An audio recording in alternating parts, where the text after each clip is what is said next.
చివరికి చంద్రబాబు నాయుడు గారు అంటే ఆంధ్రప్రదేశ్ రాష్ట్ర ప్రస్తుత ప్రభుత్వం హైయెస్ట్ సర్క్యులేటెడ్ పేపర్ అని చెప్పుకునేటువంటి ఈనాడు పేపరు, సంచలనాల్ని రేకెత్తించేటువంటి పేపరు, టీవీ ఛానళ్ళు TV5, ABN, ఆంధ్రజ్యోతి, వీళ్ళందరూ ఒక కేసుని టేకప్ చేశారు. ఏంటి ఆ కేసు టేకప్ చేశాయంటే, ఒక ఆడకూతురు గురించి నోటితో చెప్పకూడనటువంటి అభియోగాలు ఉన్నటువంటి అనేక కేసులు, లెక్కకి మిక్కిలి కేసులు ఉన్నటువంటి ఒక ఆడబొడుచుని ఆవిడని ఒక ప్రధాన పాత్రగా పెట్టి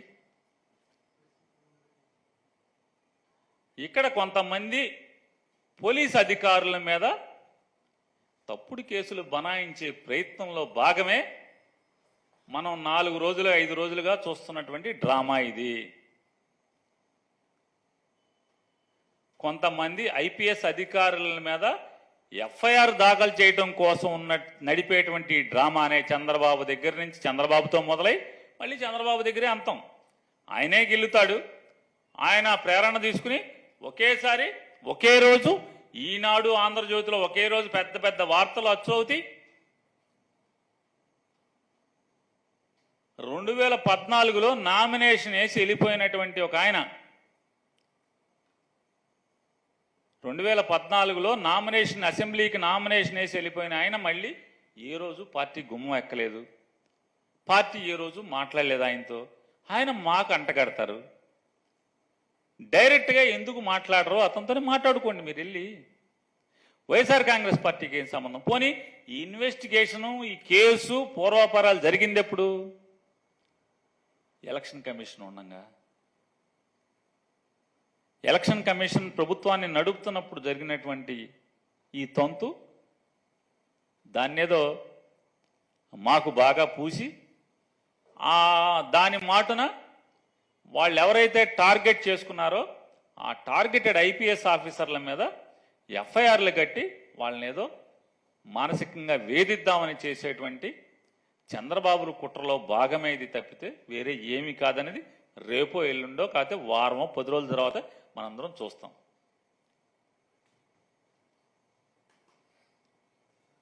మొత్తం భారతదేశంలో, ఉత్తర భారతదేశంలో ఎన్ని రాష్ట్రాల్లో ఉంటే అన్ని రాష్ట్రాల్లో FIRలు ఉన్నట్టుగా చూసుకోండి. మొన్న ఆడపడుచు మీద అన్ని కేసులు ఉన్నాయి. అన్ని ఏం కేసులు చెప్పకూడదు మనం ఆడపిల్లల గురించి. వీళ్ళు ఒక అంటే ఈనాడు, జ్యోతి ఆడపడుచుని అడ్డం పెట్టి ఆవిడని తీసుకొచ్చి ఆడిని అడ్డం పెట్టి కొంతమంది IPSలని ముద్దాయిలు చేయాలని చేసుకోండి. ఇది ఒకటే కాదుగా, చాలా తీర్చుకుంటున్నారు కదా మీరు, సురకానందం తీర్చుకుంటున్నారు కదా, దానిలో భాగం ఇది. రాజకీయ నాయకులు ఎట్టాగా IPS ఆఫీసర్లను చేసుకుంటే ఉంది.